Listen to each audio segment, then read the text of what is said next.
Hello everyone, Treecks here, and welcome back to Kirby 64, the Crystal Shards. Whoever said we were done with this game? Even though we are done with the main story, that is definitely true. There is still some more content in this game that also deserves to be covered. And as you can clearly see by the episode title already, we are indeed going to cover the mini-games in this game. As you may remember from the very first episode when I actually went over the options quickly in this game, one of them is actually mini-games. Something that's not uncommon in a Kirby game. Kirby games do have a hand in making some mini-games. And this game also actually has a couple. And in all honesty, one of the better ones ever made in this one, so definitely worth showing that off. So with our file now fully 100% complete, level 7, 100%, the main story is actually done. And getting 100% in this game will actually unlock a couple of things. The minigame mode is already unlocked. That's the whole reason why we're covering that first. But it's definitely not the only thing that is still extra in this game. Let's go into the options and see what we have. Last time we actually checked in here, it wasn't as crowded as it is now. We actually unlocked a couple of things. 2 things in fact, as you can see. Sound check and boss battles have now appeared in this little screen as well. Both of them will actually be taken care of in the upcoming 2 episodes, alongside with the minigames, which we also did not check out yet. But I'm also curious about how many of these enemy cars we actually got throughout the game. 3 of the bosses we actually get, it looks like. Here's 3 more regular enemies, for a total of 6. Also 3 on this screen, therefore 9. These 2 make 11. Snipper. And yeah, if you take a look at this, it is pretty obvious that you need a big grind in order to get everything. The whole reason why I don't want to go for that in this project. But I will try to actually show off the sound check. That's actually one thing that unlocks after beating the game. Also a pretty normal thing in a Kirby game, as you may remember. Being able to listen to all of the music in this game on demand. Every single song in the game is in here, don't worry. Some of the music in this game is quite good, so definitely worth checking this out. And this one should be Gourmet Race. Yeah. Remember that one. Gourmet Race is actually number 40 from Kirby Superstar. Still the best Kirby game ever made. Even though Kirby and the Forgotten Land got really close to that, if I need to be honest. But anyway, number 17 is my favorite song in this game. Factory music. And the way Kirby looks right now, that's me right now. But anyway, there's also sound effects in this game, of course. Every single sound that this game can make is actually input right over here.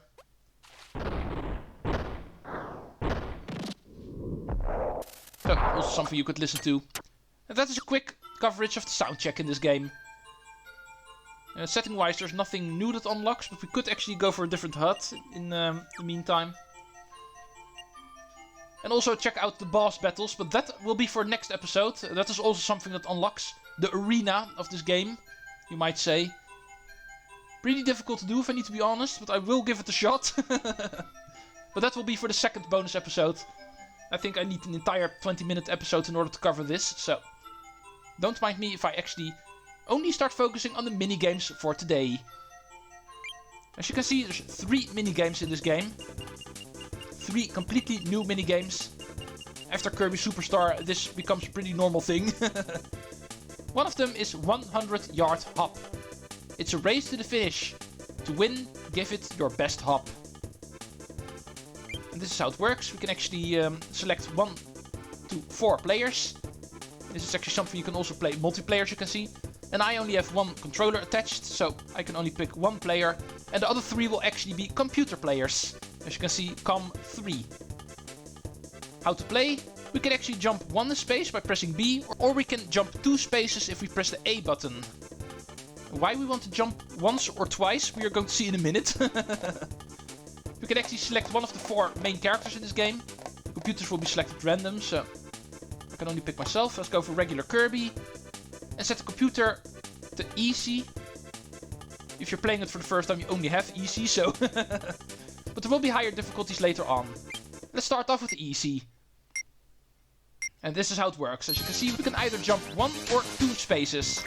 Of course, jumping 2 spaces is by far the fastest, but you can't always jump 2 spaces because sometimes there's actually obstacles in the way. In the case of this easy course, just some puddles every once in a while. So you do want to calculate your jumps correctly, so you don't jump into the puddles accidentally, like this. That will actually hold you back a little bit. So in order to do this the fastest, you're going to want to try to go for double jumps every single time, unless you can't. Oh, and here's another obstacle, a frog actually on the path. A little bit more difficult to avoid. But here on easy, still doable. You can consider the easy mode of this game your tutorial, you might say, seeing how this works. Strategizing your jumps, jumping once or twice. Just wait for King DDD to finish with this slow body. Okay, there we are. First place, hell yeah. And even your best time gets recorded. So you can also go for high scores here. But anyway, the moment you've completed the game, you can actually go back into the game and find out, at least whenever facing computer players, let's go for Waddle Dee next, that you've unlocked a new difficulty, normal. And not just the computer players will be better here, because as you can clearly see, we also have a different course. Normal actually makes things a little bit more difficult. More obstacles, and even different kinds of obstacles. Banana peels are also a thing now. Also something we want to avoid, of course. Especially whenever obstacles actually come quickly after each other, it can be quite confusing. Oh, these frogs always trip me up. Literally. Pretty difficult actually timing those because they actually also move. Okay, the final part is pretty easy. There we are. This time the first computer player was actually a lot closer to me. But I was still able to win. Here's number 3. And now Kirby is the one being the slowest. Eventually he will get there. 36 seconds. Giving my second victory. Still a little bit on the easy side, so let's go back into the game one more time. This time as Adeline. And let's go check out hard in this mini game. 100 hops. And this time around it is going to be hard apparently. Okay, let's go see what we have. So far nothing new. Oh, here's a new kind of obstacle. Still something we want to jump over, of course.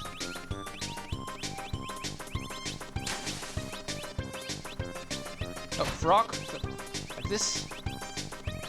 Wait for him to jump and then jump over him.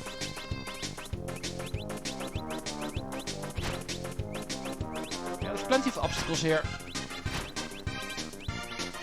Okay, nice one. I'm getting the feel for this minigame, it looks like. Getting faster every time. Despite the difficulty increasing. I feel confident for the true way to play this minigame. Because of course, as you might have seen already on the layout of the menu, there is indeed an even higher difficulty than hard. Let's go see if we can do it. This one actually made me feel confident. Let's go play this game on intense! Exclamation point! Oh, and this one already looks way more hectic. Oh, you can't jump on the turtle. Would have been nice to realize sooner.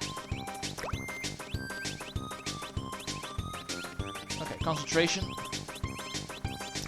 1, 2. 1, 2. 1, 2. 2. Oh, turtle. Come on. No, I lost. No. No. I got put back twice. Man, I even got third place. And I was so confident beforehand. Okay, that was the 100-yard hop. Definitely a pretty interesting minigame. Don't really want to go for winning because there's nothing you can unlock. And therefore I feel more obligated to actually move on to the next one, which is called Bumper Crop Bump. Catch the falling crop. Bump your way to a full basket. A lot of things are going to be falling out of the trees. And we need to move or bump into other players by pressing A in order to try to catch as many as possible. And the one who will catch the most is indeed the winner. That is how it works. Easy mode first, so we can actually get a little bit of a practical tutorial as well. As you can see, things will start falling. And the moment we touch another player, we can press A in order to actually switch around. This is also something that can make it pretty confusing in all honesty. Because of course you are not the only one pressing A. The other players can also do it. And therefore getting switched around can also happen in a surprise. Because even if you don't press A, the other player might, and then you'll still get turned around. And probably putting you off your game for a slight moment. Here on easy mode it's still pretty easy to cope with these guys, I feel. That sounds pretty logical in all honesty. Of course on easy it's still easy to do. But you can already kind of see how this works. And I think you can also imagine on the higher difficulties how hectic this can actually become.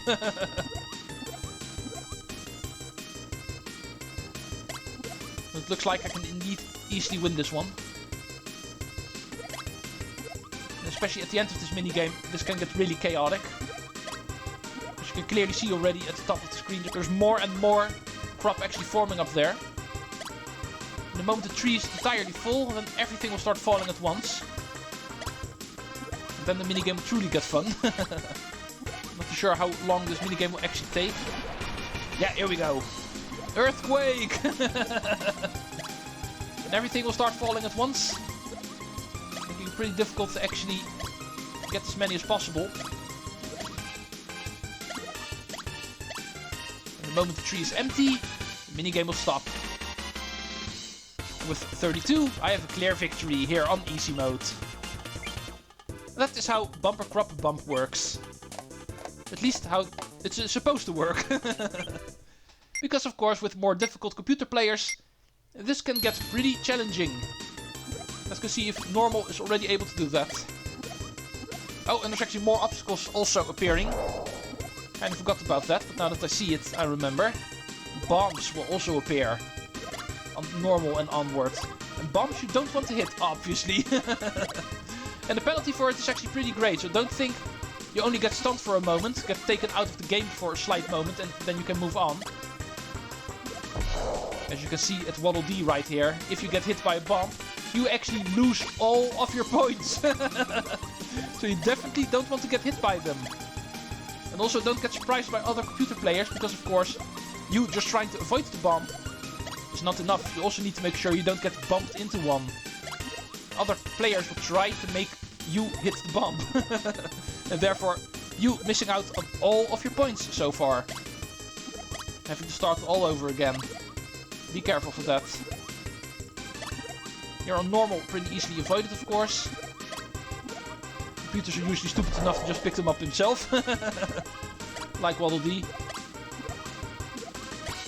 I definitely do want to stay far away from them, because even if you don't hit them in your basket, but only touch the explosion, and that will still count. You will also lose all of your points. So better stay far away from them. I hope you don't get bumped into one by the other computer players.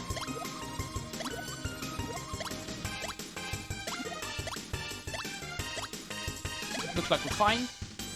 Not a high score as in easy, but still high enough. 24 against 8, second place. Pretty clear victory. And therefore, still too easy. Let's move on to hard. Also 4 difficulties to go through here. Let's go see how Adeline's catching skills are. Well, I didn't get the first one, so...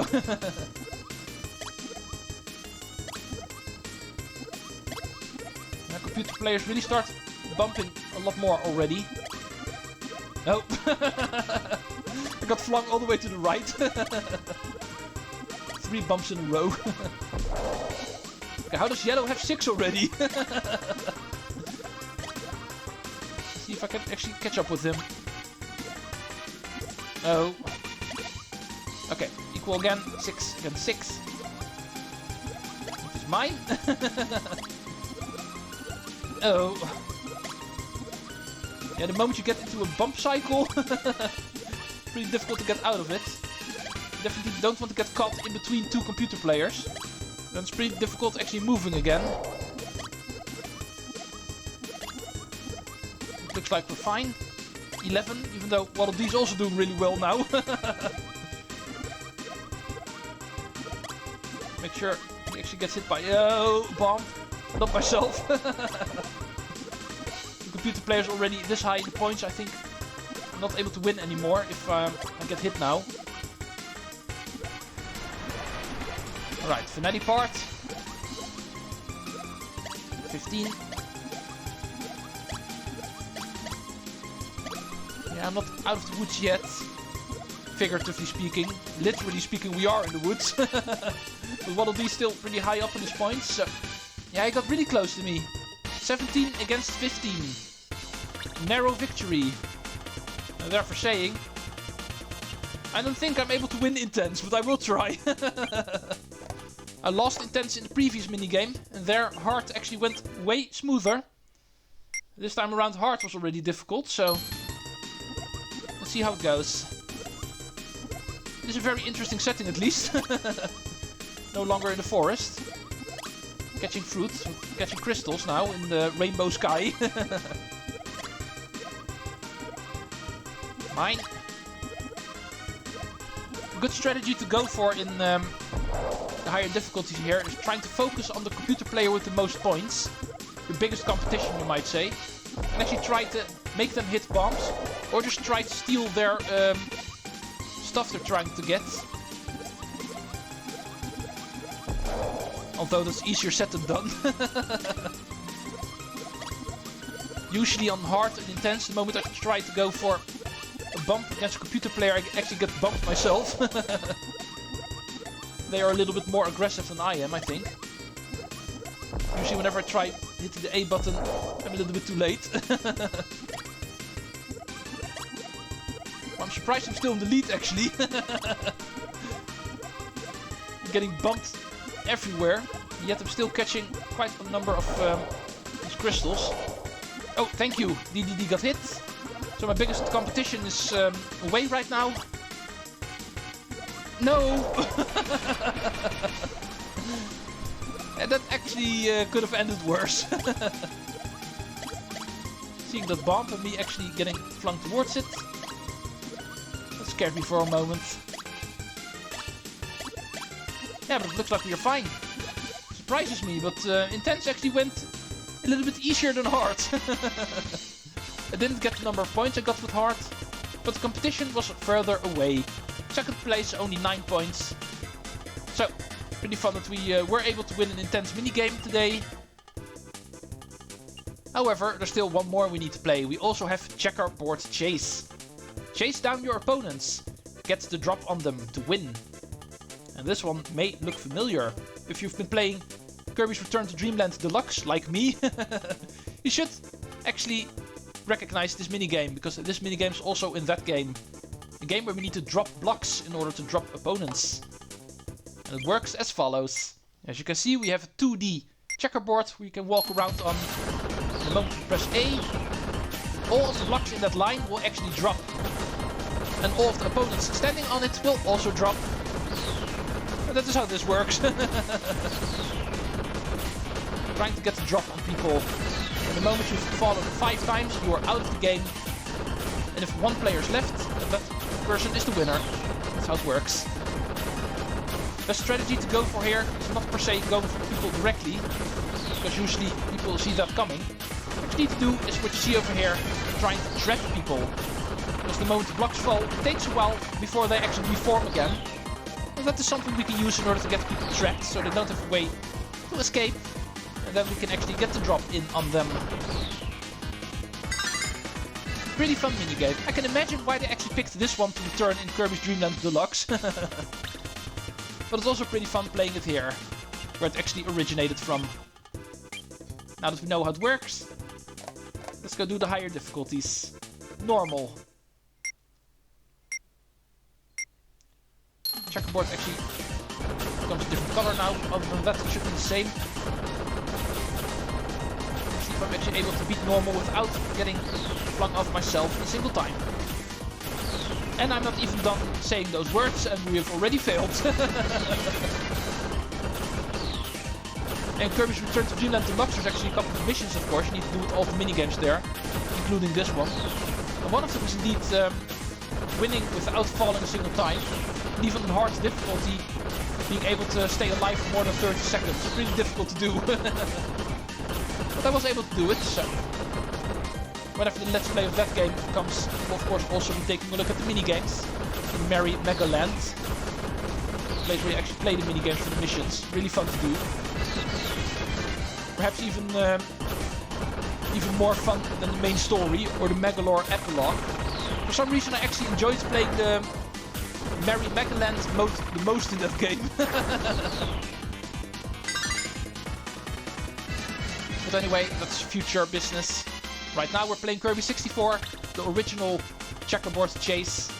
And we've beaten the second difficulty, so 2 more to do. The episode already went over 20 minutes, I see, so need to hurry it up a little bit. Waddle Dee is up next. Let's see if he's able to be last man standing. One more Waddle Dee here. Pretty clear which one I am. The regular colored one. It actually says 1P.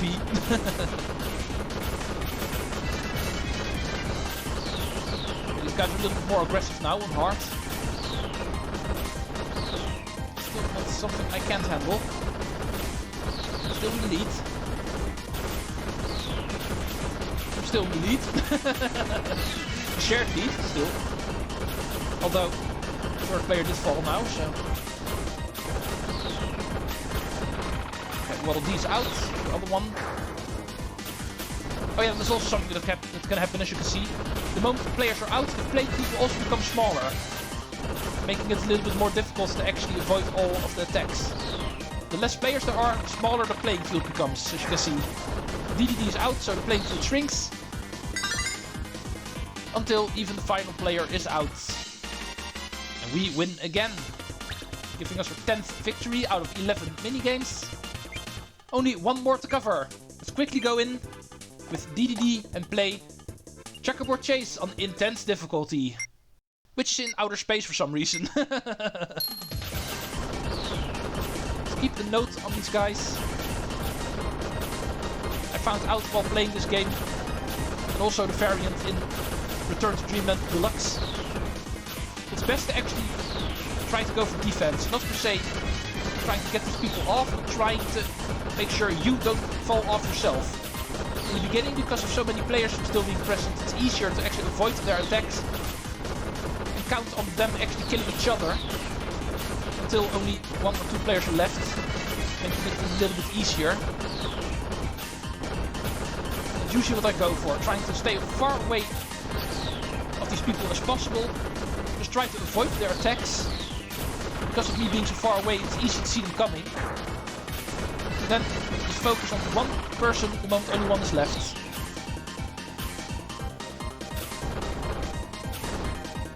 Okay, this is going to be very close. Bye, Adeline! Hell yeah! 11 out of 12 minigames. I was able to win. Only the intense minigame of the first one, the 100-yard hop, I did not win. So, not a bad score. That is the minigame mode here in Kirby 64, the Crystal Shards. There's only one more thing we need to cover. With the extra modes taken care of, the main story also 100% complete. We only have the arena mode to cover, which is called boss battles in this game. That is going to happen next time. And that will be the final episode of this project. See you folks then. And hopefully I'm actually able to do it, because I'm not always able to, so... But I will try. I'll see how far I can get. See you folks then. And Treecks out. Later folks.